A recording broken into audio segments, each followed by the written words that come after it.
Friends हम ये समझ चुके हैं सिटीजनशिप क्या होती है। अब इसके आगे हमें सिटीजनशिप को, जैसे हमने कहा था, दो पार्ट्स में डिवाइड कर सकते हैं। पहला पार्ट जिसमें हम आर्टिकल 5 to 11 में बात करते हैं सिटीजनशिप टिल 26 जनवरी 1950। अब दूसरा पार्ट हमें आज स्टार्ट करना है जिसमें हम ये बात करेंगे कि 26 जनवरी 1950 के बाद से आखिर सिटीजनशिप का क्या स्टेटस है और प्रेजेंट में अगर किसी को सिटीजनशिप लेना हो तो कैसे लेना होगी। और आज के ही लेक्चर में फ्रेंड्स हम ये समझेंगे कि आदनान सामी जो कि एक पाकिस्तानी है, आखिर कैसे उन्हें इंडिया की सिटीजनशिप मिल गई। और इसके अलावा जो सिटीजनशिप अमेंडमेंट एक्ट है, जो सिटीजनशिप अमेंडमेंट बिल है, उसके ऊपर आखिर इतना सारा हंगामा क्यों मचा हुआ है। तो चलिए स्टार्ट करते हैं अपने आज के इस सेशन को। अब दोस्तों, जैसा कि हमने कल समझा था, आर्टिकल 11 जो रहता है उसके अकॉर्डिंग कॉन्स्टिट्यूशन ने इटसेल्फ अपनी पावर्स किसको दे दी है? पार्लियामेंट को दे दी है कि पार्लियामेंट डिसाइड करेगी कि कौन सी चीज, कौन व्यक्ति इंडिया का सिटीजन बनेगा और कौन व्यक्ति इंडिया का सिटीजन नहीं बनेगा। इस पावर का यूज करते हुए एज वी नो पार्लियामेंट ने क्या एक्टिव किया है, इंडियन सिटीजनशिप एक्ट जो है वो क्रिएट किया है, जिसके अकॉर्डिंग, जिसमें अगर हम बात करें, ये बातें बताई गई हैं कि किस तरीके से आदनान समी जैसे व्यक्ति को इंडियन सिटीजनशिप मिल सकती है, या फिर किस तरीके से अगर कोई कसाब जैसा आदमी हो और हम गलती से उसको सिटीजनशिप दे दें तो उससे वो सिटीजनशिप छीनी जा सकती है। बिल्कुल दोस्तों, आपकी जो सिटीजनशिप है अगर सरकार चाहे तो छीन भी सकती है, जिसके बाद ना आप घर के रहेंगे ना घाट के।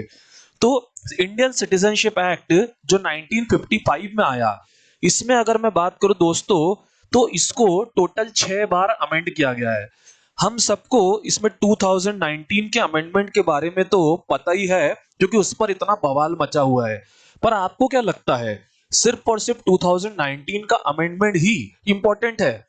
तो ऐसा बिल्कुल नहीं है दोस्तों। इसके पहले भी जो अमेंडमेंट्स हुए हैं वो बहुत ज्यादा इंपॉर्टेंट है।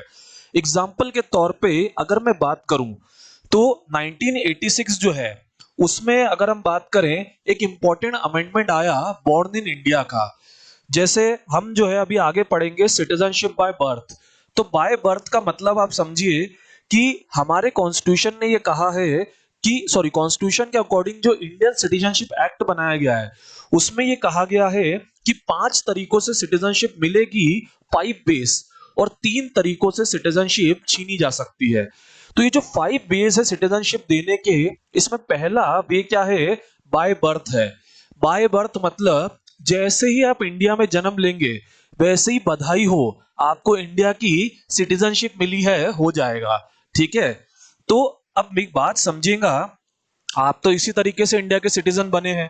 पैदा हुए, पैदा होते ही ना पता पड़ा ना अता पड़ा, सीधा इंडिया की सिटीजनशिप आके आपकी गोद में बैठ गई। बट एक बात मुझे बताइए, मान लीजिए कसाब जो है वो भी जेल में शादी ब्याह कर ले, मतलब हमारी इंडिया इसकी छूट देती है कि जेल में शादी ब्याह वगैरह, और उसका भी क्या हो जाए, इंडिया में ही बच्चा हो जाए, तो क्या कसाब के बच्चे को आप इंडिया की सिटीजनशिप देना चाहेंगे? Definitely not. तो ये प्रॉब्लम हमारे इंडिया में पहले बहुत आ रही थी। बाहर से दूसरी कंट्रीज से जो रेफ्यूजीज आ रहे थे, उनके बच्चे बिना मांगे ही क्या हो रहे थे, इंडिया के सिटीजन बन जा रहे थे। तो 1986 में हमने अमेंडमेंट किया और ये कहा कि सिर्फ इंडिया में पैदा होने से आप इंडिया के सिटीजन नहीं बन जाओगे, आपके पापा या मम्मी उनमें से भी कोई क्या होना चाहिए, इंडिया का सिटीजन होना चाहिए। क्या सुना आपने? पापा या मम्मी में से कोई इंडिया का सिटीजन होना चाहिए, ऐसा नहीं था।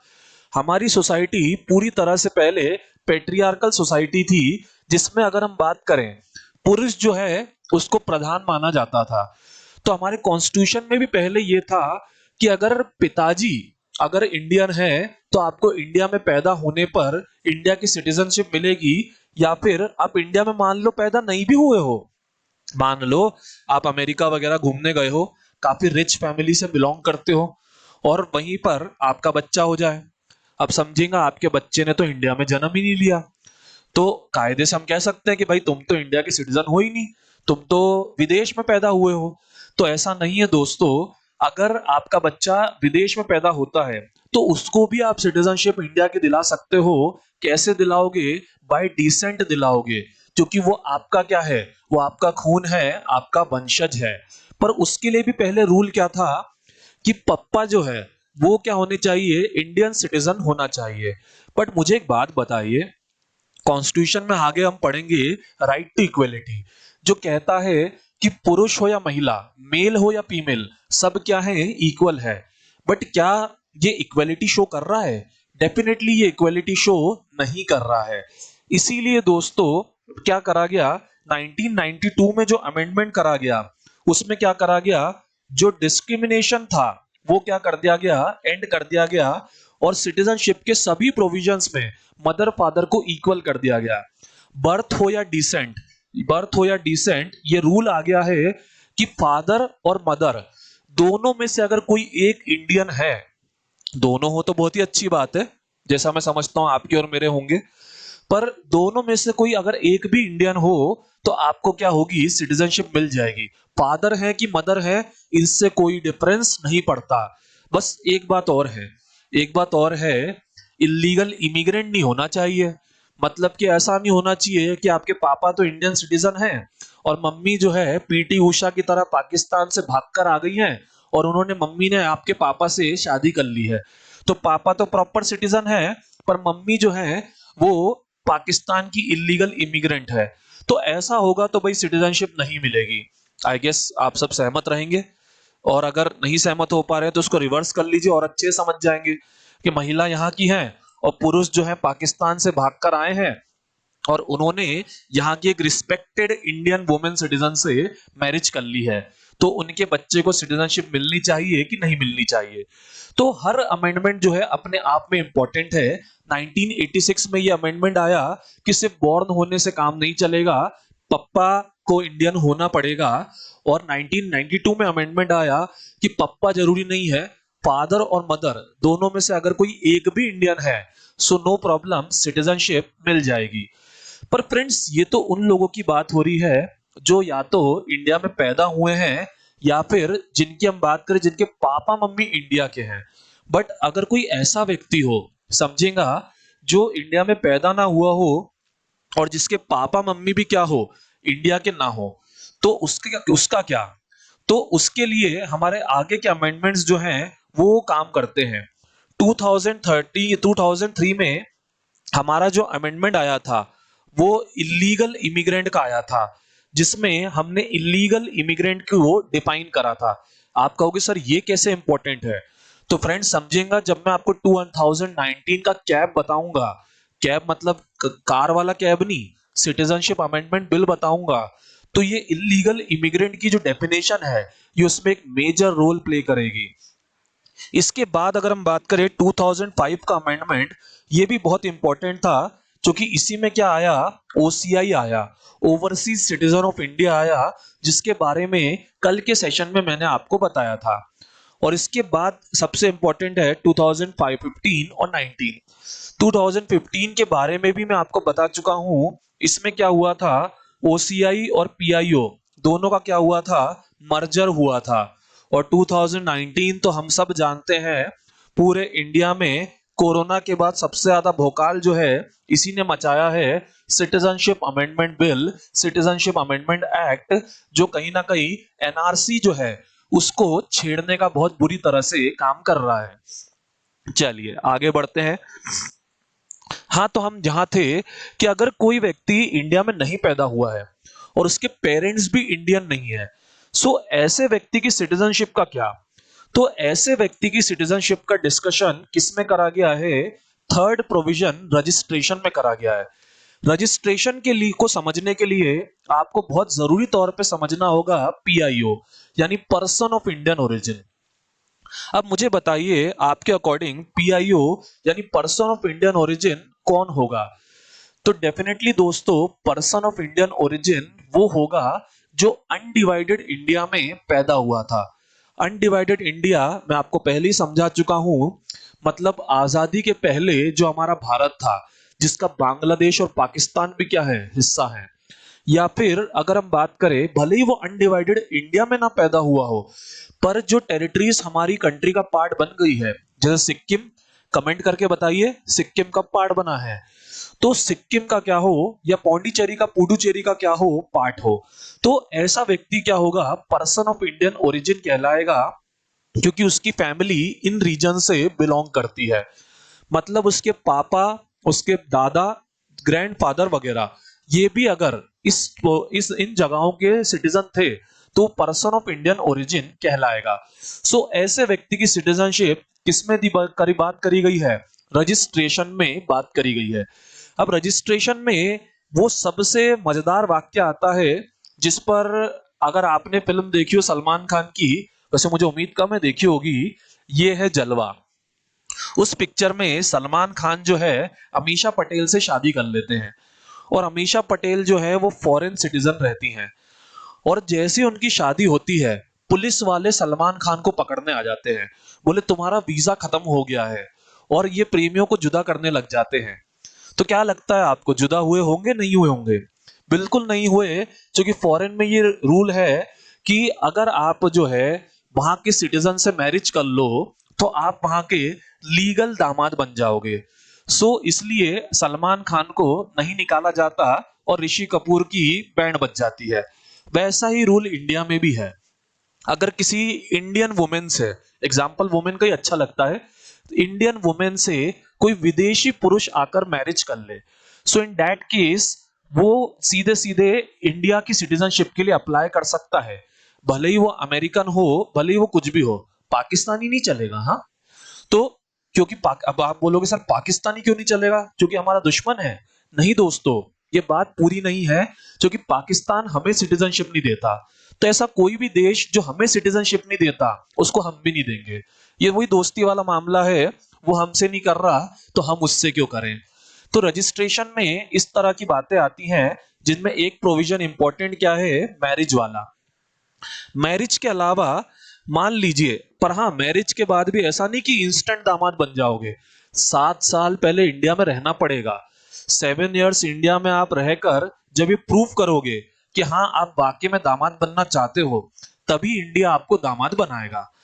इसके बाद सेकंड प्रोविजन आता है ओवरसीज सिटीजन ऑफ इंडिया का। अब एक चीज समझिए आप, जो ओवरसीज सिटीजन ऑफ इंडिया है वो कहीं ना कहीं क्या है, इंडिया से कनेक्टेड है, और जब वो इंडिया से कनेक्टेड है तो डेफिनेटली उसकी बात भी इसी में होनी चाहिए। सो ओसीआई के लिए बोला गया है कि अगर आप 5 साल इंडिया में रहते हो तो आप क्या कर सकते हो, इंडियन सिटीजनशिप गेन कर सकते हो। और थर्ड बहुत इंपॉर्टेंट जो है वो तो आप समझ ही चुके हैं, पर्सन ऑफ इंडियन ओरिजिन, मतलब कि मैं पहले ही समझा चुका हूं क्या होता है।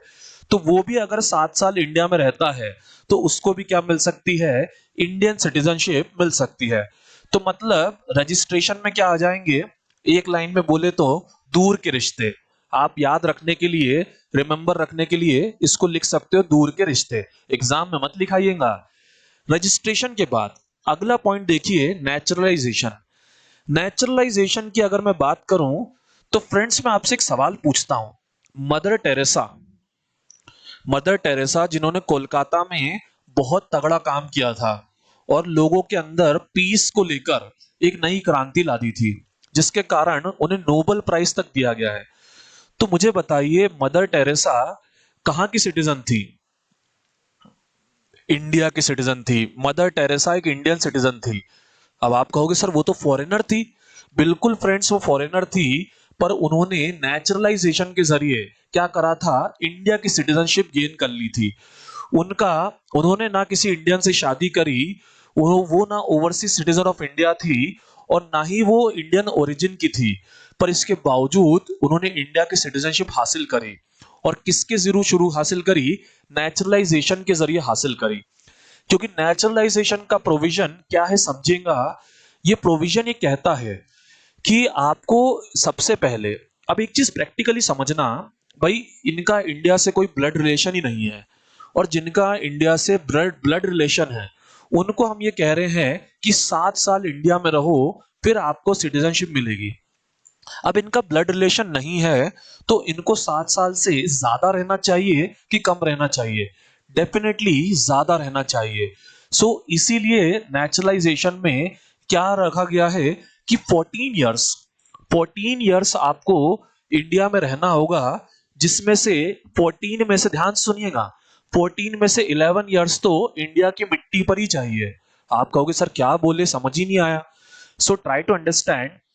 आप 14 इयर्स आपको इंडिया में रहना है, पर उसमें से 3 साल जो है आप विदेश वगैरह घूम सकते हो। आप कहोगे सर सरकार को कैसे पता पड़ेगा? तो फ्रेंड्स, पासपोर्ट रहता है, पासपोर्ट की एंट्री सरकार चेक करेगी। अगर 14 साल में से एग्रीगेट आपने इंडिया में लिव इन करा है, तो आप क्या कर सकते हो, इंडियन सिटीजनशिप के लिए अप्लाई कर सकते हो। पर अप्लाई करते से ही सिटीजनशिप नहीं मिलेगी, दामाद नहीं बन जाएंगे। उसके बाद भी आपको 1 साल स्ट्रिक्टली इंडिया में रहना होगा। सो 15 इयर्स के बाद आप क्या करोगे, इंडिया के सिटीजन बनोगे। मतलब पर्सन ऑफ इंडियन ओरिजिन के लिए जितना टाइम है उसके डबल से भी ऊपर। पर एक सवाल उठता है, सर आपने तो अभी कहा कि किसी पाकिस्तानी को इंडियन सिटीजनशिप नहीं देंगे, तो फिर अदनान समी को कैसे दे दी? तो समझेगा, जो अदनान समी है उनके लिए नेचुरलाइजेशन में एक प्रोविजन था कि अगर किसी व्यक्ति ने science, art, philosophy, literature, peace, human rights, इनमें से किसी में भी कोई एक्सेप्शनल सर्विस दी हो, हम जानते हैं भाई आदनान समी क्या है, एक आर्टिस्ट है, तो उस कंडीशन में जो हमारी पार्लियामेंट है वो सारे प्रोविजंस क्या कर सकती है, वो नेग्लेक्ट कर सकती है। और डेफिनेटली हम पढ़ ही चुके हैं, सिटीजनशिप के केस में सारी पावर किसके पास है, सारी की सारी पावर पार्लियामेंट के पास है। सो आदनान समी को भी उनकी आर्ट में जो सर्विस है उसके कारण जो रजिस्ट्रेशन और नेचुरलाइजेशन का प्रोसेस है वो उनके लिए स्किप कर दिया गया, और पाकिस्तानी सिटीजन होने के बावजूद उन्हें इंडिया की सिटीजनशिप ग्रांट कर दी गई। इसके बाद देखिए फिफ्थ वाला और लास्ट वाला, इनकॉर्पोरेशन ऑफ टेरिटरी। अब एक चीज समझेगा फ्रेंड्स, आजादी के बाद हमने कई सारी टेरिटरीज एक्वायर करी है। फॉर एग्जाम्पल हम पिछले लेक्चर्स में पढ़ चुके हैं कि सिक्किम हो या पुडुचेरी, ये हमारे इंडिया का पार्ट जो है आजादी के बाद बने हैं। ये हमने, अगर मैं बात करूं तो फ्रांस और क्या कहते हैं चोग्याल से क्या करे हैं, एक्वायर करे हैं ये टेरिटरीज। तो मुझे बताइए, क्या इनके लोग अब इंडिया के सिटीजन नहीं है? डेफिनेटली हैं। पर एक बात सोचिएगा कि फ्रांस के लोग जो है पुडुचेरी में थे, या फिर पुर्तगाल के लोग जो है गोवा दमन दीव में थे। तो जब इनको हमने एक्वायर करा, तो क्या इन एरियाज का हर व्यक्ति इंडियन सिटीजन बन जाएगा? तो ऐसा नहीं है। इन एरियाज का वही व्यक्ति इंडियन सिटीजन बनेगा जिसको गवर्नमेंट जो है बनाना चाहती है। मतलब पर्सनल डिस्क्रिमिनेशन नहीं होगा, बट फिर भी गवर्नमेंट एक गाइडलाइंस जो है वो निकाल देगी, और उसके अकॉर्डिंग ही क्या होगा, इंडियन सिटीजनशिप ग्रांट की जाएगी। मैं समझता हूं आपको पांचों वेज क्लियर हो गए होंगे। जन्म लो, तुम जन्म मत लो तो अपने पिताजी को जन्म दिलवाओ, मतलब दिलवाओ मत, ले लेंगे वो खुद ही, पिताजी को जन्म दिलवाओ, वो भी जन्म नहीं ले रहे हैं तो दूर का खून का रिश्ता रखो, खून का रिश्ता भी नहीं रख रहे हैं, 15 साल भारत में रहो, 15 साल भारत में रहने वाली बात भी नहीं है, मोदी जी को मना लो कि आपके एरिया को अपना ले, मोदी जी आपके एरिया को गोद ले लेंगे तो आप भी बैठे बिठाए इंडियन सिटीजन बन जाएंगे। सिक्किम और पुडुचेरी में यही हुआ है, उन्हें बैठे बिठाए क्या करा गया है, इंडियन सिटीजन दे दिया गया है, सिटीजनशिप दे दी गई है। चलिए आगे बढ़ते हैं। अब जिस तरह से सिटीजनशिप मिल सकती है उस तरह से सिटीजनशिप छीनी भी जा सकती है।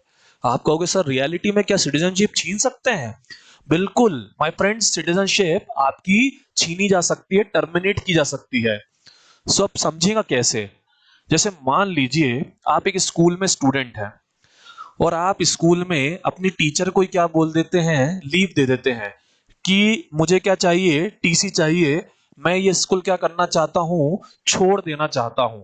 तो अब आपने क्या कर दिया, डिक्लेयर कर दिया, आपने सेल्फ ही डिक्लेयर कर दिया कि मैं ये स्कूल छोड़ना चाहता हूं। तो मुझे बताइए क्या स्कूल आपको रोकेगा? Definitely not. In the same way, अगर आप क्या कहते हैं पार्लियामेंट या कहीं खड़े होकर चिल्ला चिल्ला के कहते हो I want to renounce Indian citizenship, renounce मतलब छोड़ना, तो और अगर उसे मीडिया ने दर्ज कर लिया या पार्लियामेंट ने दर्ज कर लिया कि हाँ हमने नोट कर लिया कि तुम छोड़ना चाहते हो, तो तुम्हारी सिटीजनशिप क्या हो जाएगी, तुम्हारी सिटीजनशिप खत्म हो जाएगी, रिनाउंस हो जाएगी, तुमसे छुड़वा ली जाएगी। अब आप कहोगे सर ये तो मतलब बोलना भी खतरनाक है, तो प्रैक्टिकली आप समझिए ऐसा नहीं है। अब ऐसे ही अगर आपकी सिटीजनशिप नहीं ले लेंगे, अगर आपकी सिटीजनशिप ले ली तो आप कहां जाओगे? अब पाकिस्तान, बांग्लादेश, अमेरिका ये तो आपको रखेंगे नहीं, तो ये प्रैक्टिकल नहीं है।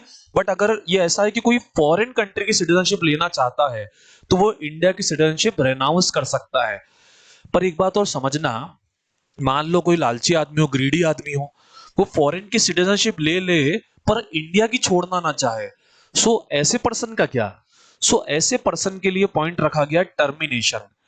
क्योंकि हमारे यहाँ क्या है, सिंगल सिटीजनशिप है, तो हमारा कॉन्स्टिट्यूशन बहुत स्ट्रिक्टली कहता है कि अगर आप किसी अदर कंट्री की सिटीजनशिप लेते हो, सो आपकी इंडियन सिटीजनशिप क्या होगी, ऑटोमेटिकली क्या हो जाएगी, टर्मिनेट हो जाएगी। ठीक है, आई गेस क्लियर है, इसमें समझाने की जरूरत नहीं है, आर्टिकल 9 में हमने ये डिटेल में समझा था। पर इंपॉर्टेंट पॉइंट है थर्ड वाला पॉइंट। थर्ड वाला पॉइंट क्या है, डेप्रीवेशन। अब डेप्रीवेशन का मैं हिंदी वर्ड बताना चाहूंगा ताकि आप इसको फील कर पाओ। वंचित, आपको आपकी सिटीजनशिप से वंचित कर दिया जाएगा। अब सीधी बात है, आपको आपकी सिटीजनशिप से वंचित किया जा रहा है, मतलब इसमें आपका कहीं रोल नहीं है।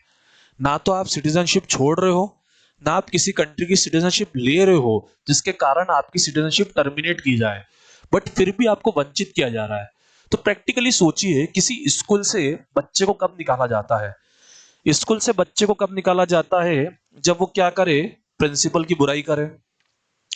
प्रिंसिपल की बुराई करने के अलावा उसकी मार्कशीट्स वगैरह क्या हो, उसकी मार्कशीट्स जो है वो जाली हो। प्रिंसिपल की बुराई करे, मार्कशीट जाली हो, या फिर अगर हम बात करें दुश्मन से बात करता हो। अब ये वाला पॉइंट स्कूल में लागू नहीं होगा, ये वाला पॉइंट इंडिया में लागू होगा। जैसे आप समझ लीजिए, अभी हमारा चाइना से वॉर चल रहा है।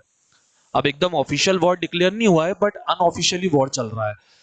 तो जब ऑफिशियल वॉर डिक्लेयर हो जाएगा, तो मुझे बताइए, अगर कोई चाइना को, हमारे देश का बिजनेसमैन चाइना के लोगों को जो आर्म्स है वो सप्लाई कर रहा है, तो क्या ये सही है? डेफिनेटली नहीं है। ये क्या है, एनिमी के साथ कम्युनिकेशन है। सो ऐसे व्यक्ति की भी क्या करी जाएगी, सिटीजनशिप ले ली जाएगी। और इसके अलावा जैसे मान लीजिए आप स्कूल में मारपीट वगैरह करते हैं और उसके लिए आपको जेल जाना पड़ जाए, तो ऐसे में फ्रेंड्स स्कूल क्या करेगा, आपको बचाएगा? नहीं, स्कूल आपको निकाल देगा और कहेगा इस स्टूडेंट से हमारा कोई रिलेशन नहीं है। तो आप कहोगे सर क्या बात कर रहे हो, हम लोग जेल चलेगा तो हमारी सिटीजनशिप चली जाएगी क्या? ऐसे तो कितने ही कुख्यात मुजरिम जेलों में सड़ रहे हैं। सो ये हमारे लिए नहीं है, ये पॉइंट है उन लोगों के लिए जो रजिस्ट्रेशन और नेचुरलाइजेशन से सिटीजनशिप लेते हैं। तो क्या होता है, समझने की कोशिश करना। कोई अमेरिकन जो है उसको हमने इंडिया की सिटीजनशिप दी रजिस्ट्रेशन और नेचुरलाइजेशन से, और वो सिटीजनशिप मिलने के 5 साल के अंदर क्या हो गया, जेल चला गया। सो मुझे बताइए, कहीं ना कहीं जैसे स्कूल में बच्चा नाम खराब करता है, वैसे ही वो इंडियन सिटीजनशिप का नाम खराब कर रहा है कि नहीं? डेफिनेटली कर रहा है। इसीलिए उसको क्या करेंगे, अगर उसको 2 साल से ज्यादा की सजा हो गई तो उसकी सिटीजनशिप छीन लेंगे। मतलब ये जो रेड अलर्ट है ये किसके लिए है, ये आदनान समी जी के लिए है, क्योंकि उन्होंने इन्हीं प्रोविजन से क्या करी है, इंडिया की सिटीजनशिप एक्वायर करी है। तो आई गेस आपको इंडियन सिटीजनशिप एक्ट जो है वो अच्छे से क्लियर हो गया होगा। बट अभी भी एक सवाल उठता है दोस्तों आप सबके दिमाग में कि सर ये कैब कहां से आया? आखिर ये कैब जो है जिस पर इतना हल्ला मचा है, आखिर सरकार ये कैब लाई ही क्यों? जरूरत क्या थी? वैसे ही नोटबंदी और जीएसटी का असर कम था क्या जो कैब और ले आए? भाई मोदी जी एक के बाद एक धमाके करते हैं, तो समझिए उनका ईयरली धमाका रहता है। पहले उनने एक धमाका करा सबसे पहले, ये अपना नोटबंदी का। फिर उनको अच्छा नहीं लगा तो उन्होंने कहा और एक बड़ा धमाका करते हैं, उन्होंने करा जीएसटी का। फिर उन्होंने एक धमाका करा 370 का। उसके बाद धमाका हुआ राम मंदिर का। फिर वो सोचे बहुत टाइम हो गया, अब एक और धमाका करना चाहिए, तो उनको ये टॉपिक मिला कैब का धमाका करने के लिए। पर सवाल उठता है अभी भी आपके माइंड में कि सर बाकी के धमाके तो हमें पता है क्यों हुए, ये कैब वाला धमाका हुआ ही क्यों? हमें यही समझ नहीं आता। तो दोस्तों सबसे पहले हम इसको समझते हैं। अब इसको समझने के लिए आपको इंडिया की हिस्ट्री समझनी पड़ेगी। जब आप इंडिया की हिस्ट्री समझेंगे तब आप इस धमाके को समझ पाएंगे। तो समझिएगा, इंडिया जो है उसकी एक बड़ी ही ग्लोरियस हिस्ट्री है। हम कहते हैं अतिथि देवो भव, जो अतिथि है वो देवता के समान है, और बकायदा हमने कई देवता बना रखे हैं अपने यहाँ। तो हमारे यहाँ जो है 33 करोड़ है वैसे तो हमारे यहाँ जो है अलग अलग कंट्रीज से क्या है, अलग अलग समय पे लोग जो है वो माइग्रेट करे हैं। जो क्यों माइग्रेट करे हैं? क्योंकि उनकी कंट्रीज में उनका परसिक्यूशन हो रहा था, इसलिए उन लोगों ने क्या करा है, इंडिया में माइग्रेशन करा है। थोड़ा बड़ा हो गया, छोटा करता हूं। तो इसलिए उन्होंने क्या करा है, इंडिया में माइग्रेशन करा है। अब समझेगा, परसिक्यूशन मतलब उनकी खुद की कंट्री में उनका क्या हो रहा था, उनको टॉर्चर किया जा रहा था रिलीजन के तौर पे या उनकी माइनॉरिटी होने के कारण। अब ये जो टॉर्चर ये किसका हो रहा था? Hindu, Sikh, Buddhist, Jain, Parsis, Christians. समझेगा, जो 12th सेंचुरी से 20th सेंचुरी तक हमारे यहाँ क्या हुआ, ईरान से बहुत सारे लोग आए। ईरान से हमारे यहाँ कौन आए? पारसीज जो हैं, वो एक बड़ी क्या कहते हैं क्वांटिटी में इंडिया में उन्होंने क्या करा, माइग्रेट करा, क्योंकि उनका क्या हो रहा था, रिलीजियस परसिक्यूशन हो रहा था। इसके बाद अगर हम बात करें तो हम सब जानते हैं 1947 में क्या हुआ, इंडो पाक पार्टीशन जो है उसके कारण हमारे इंडिया में लाखों की तादाद में पाकिस्तान से क्या हुआ, लोगों ने माइग्रेशन करा। वो हिंदू भी थे और उसमें मुस्लिम भी थे और सिख वगैरह भी थे। भाग मिल्खा भाग, उसमें क्या थे हमारे हीरो, सिख ही थे। चलिए आगे बढ़ते हैं। इसके अलावा बांग्लादेश, जिसको इंदिरा गांधी जी ने आजाद कराया 1960 से 1971 तक, जब बांग्लादेश में असल में पाकिस्तान था, मतलब पाकिस्तान असल में दो थे पहले, एक था ईस्ट पाकिस्तान, एक था वेस्ट पाकिस्तान। जो ईस्ट में है वो ईस्ट पाकिस्तान, जो वेस्ट में है वो वेस्ट पाकिस्तान। तो 1960 से 1971 तक हमारे यहाँ क्या हुआ, बहुत बड़ी क्वांटिटी में बांग्लादेशियों ने भी क्या करा, माइग्रेशन करा। अतिथि देवो भव कहते हैं ना, सबको हमने कह दिया आओ आओ, बहुत जगह है हमारे पास, आओ। अमेरिका 30 करोड़ का होके भी घुसने नहीं देता है, हमारा दिल इतना बड़ा है, 120 करोड़ होके भी हम और लोगों को घुसा रहे हैं। अब इसके बाद अगर हम बात करें तो हम सबको पता है वो हिंदी चीनी भाई भाई का नारा, जिसके बाद जो है दलाई लामा की वजह से चाइना से हमारा वॉर हो गया था। तो 1959 से 1960 के अराउंड में हमारे इंडिया में किसने माइग्रेशन करा? टिबेटन्स ने माइग्रेशन करा, एक बड़ी क्वांटिटी में, चाइना से वॉर के कारण। इसके अलावा हम सब जानते हैं कि सोवियत यूनियन जो है वो टूटा था, पर टूटने के पहले सोवियत यूनियन जो है उसका पूरे एशिया में धमाल था, कई कंट्रीज से उसका वॉर चल रहा था। तो 1979 के पीरियड में हमारी कंट्री में बहुत सारे क्या आए, अफगन्स आए। और ये अफगन्स क्यों आए? क्योंकि उनका सोवियत से क्या चल रहा था, वॉर चल रहा था, सोवियत अफगन वॉर। यहां पे ही बात खत्म नहीं होती है। इसके अलावा आप सबको राजीव गांधी जी की डेथ के बारे में तो आपने सुना होगा, तो उसकी जो कंट्रोवर्सी है वो भी एक बड़ी खतरनाक स्टोरी है जाफना की, जिसके ऊपर मद्रास कैफे पिक्चर बनी है। सो वहां से भी 1980 से 2000 तक क्या आए, एक बड़ी क्वांटिटी में श्रीलंकन तमिल्स आए। और ये जो श्रीलंकन तमिल्स है, इन्होंने भी क्या करा, इंडिया में माइग्रेशन करा। और सबसे लास्ट और सबसे इंपॉर्टेंट करंट के पॉइंट ऑफ व्यू से, कि जो म्यांमार है वहां से भी एक बड़ी क्वांटिटी में माइग्रेशन करा, किसने? रोहिंग्यास ने। सो इस प्रकार से इंडिया में Parsis, Indo Pak partition, Tibetans, Afghans, Bangladeshi, Rohingyas, Sri Lankan Tamils, इन सब ने क्या करा, टाइम टाइम पे इंडिया में माइग्रेशन करा। और इन सब के पास, अधिकतर के पास क्या नहीं थी, इंडियन की सिटीजनशिप नहीं थी। तो इनको कहीं ना कहीं क्या है, सिटीजनशिप देने की हमारी पार्लियामेंट की इच्छा हुई, और उसने साफ साफ कह दिया कि 3 कंट्रीज, अफगानिस्तान, पाकिस्तान और बांग्लादेश। कौन कौन सी कंट्रीज फ्रेंड्स, ध्यान से सुनिएगा, अफगानिस्तान, पाकिस्तान और बांग्लादेश। इन 3 कंट्रीज से जितने भी माइग्रेंट्स आए हैं, जो क्या है, हिंदू, सिख, बुद्धिस्ट, जैन, पारसी या क्रिश्चियन है, उनको क्या करी जाएगी, इंडिया की सिटीजनशिप दे दी जाएगी। आप कहोगे सर ये बात तो समझ में आ रही है, पर हमारे यहाँ तो जैसा आपने बताया, तिबेटन्स भी आए हैं, म्यांमार से भी लोग आए हैं, अफगानिस्तान से भी लोग आए हैं। तो इन्हीं 3 कंट्रीज को क्यों चुना? अफगानिस्तान तो सॉरी हमने ले लिया है। इसके अलावा हमारे यहाँ पाकिस्तान, सॉरी क्या नाम नहीं लिया मैंने, हाँ हमारे यहाँ श्रीलंका से भी लोग आए हैं, हमारे यहाँ तो म्यांमार से भी लोग आए हैं, हमारे यहाँ तो तिब्बतन से भी लोग आए हैं। तो सर, और हमारे यहाँ ईरान से भी लोग आए हैं। तो हमने ये ईरान, तिब्बतन, म्यांमार, श्रीलंका, इन कंट्रीज को क्यों छोड़ दिया? सिर्फ श्रीलंका, पाकिस्तान और अफगानिस्तान की क्यों बात करी? इस पर हमारी पार्लियामेंट में हमारे जो लीडर्स हैं उनका स्टैंड था कि ये तीनों देश क्या है, ये तीनों देश पाकिस्तान, अफगानिस्तान और बांग्लादेश, ये कंप्लीटली इस्लामिक स्टेट है और इनमें हिंदू, सिख, बुद्धिस्ट, जैन, पारसी, क्रिश्चियन, ये सब क्या है, माइनॉरिटीज हैं जिनका लगातार रिलीजियस परसिक्यूशन हो रहा है और जो इंडिया में बहुत पहले से रह रहे हैं। अब इसमें कई लोगों को कंफ्यूजन होता है कि मतलब कोई भी पाकिस्तान, बांग्लादेश वगैरह से भाग के आ जाएगा, उसको सिटीजनशिप दे दी जाएगी। सो फ्रेंड्स, ऐसा नहीं है। 31 दिसंबर 2014 की डेट दी गई है और कहा गया है कि उसके पहले जो आया है उसको ही सिटीजनशिप दी जाएगी। तो आप लोग इतना घबरा रहे हो उसमें, पर एक बात समझिए, जिन लोगों को आप सिटीजनशिप देने से मना कर रहे हैं वो सैकड़ों तो ज्यादा हो जाएगा, वो पिछले कई सालों से आपके साथ ऑलरेडी रह रहे हैं और उन्हीं को सिटीजनशिप देने की बात की जा रही है। और मनमोहन सिंह जी भी इस बिल के फेवर में थे। तो सब बातें अगर इतनी अच्छी है तो प्रॉब्लम कहाँ है? प्रॉब्लम जो है इसमें है, और प्रॉब्लम क्या है ये मेरे इस डायग्राम से, जो ये डायग्राम आपके सामने है, इससे आपको समझ में आएगा कि प्रॉब्लम क्या है। तो समझिएगा दोस्तों, ये डायग्राम आप, मैं तो अभी समझाऊंगा ही सही, पर आप घर बैठ के इस डायग्राम को ध्यान से देखिएगा। जब आप बहुत ध्यान से देखेंगे ना, तब आपको ऐसी ऐसी बातें नजर आएंगी जो मैं भी नहीं बता रहा हूं।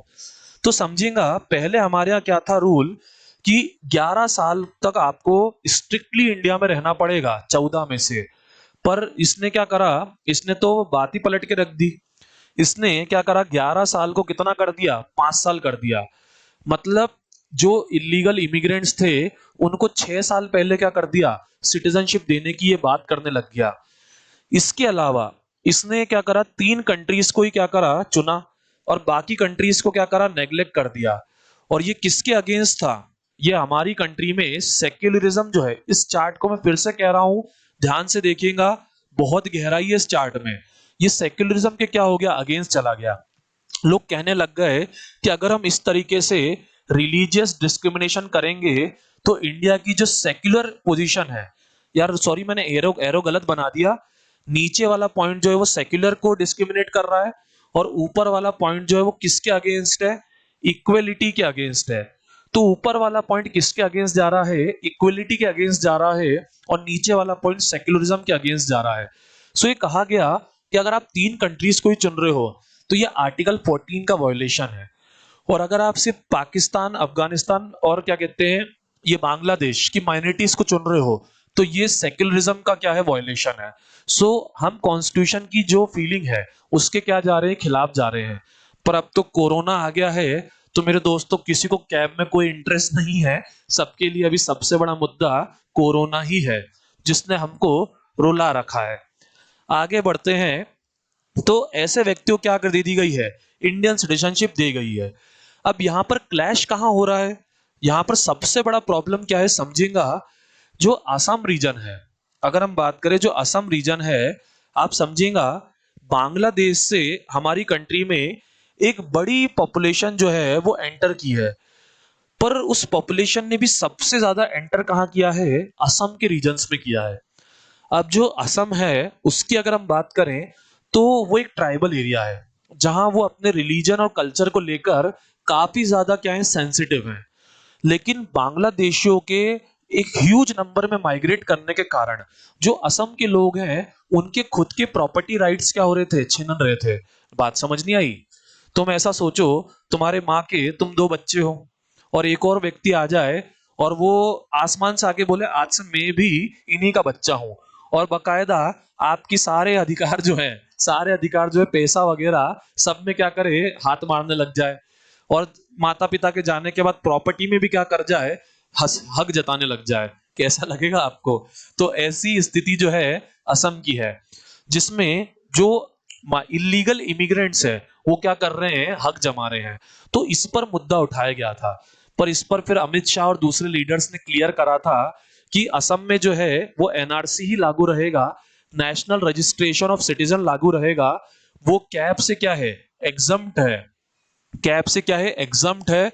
असम में जहां एनआरसी कराया गया है वहां पर कैब लागू नहीं होगा, सिटीजनशिप अमेंडमेंट बिल लागू नहीं होगा।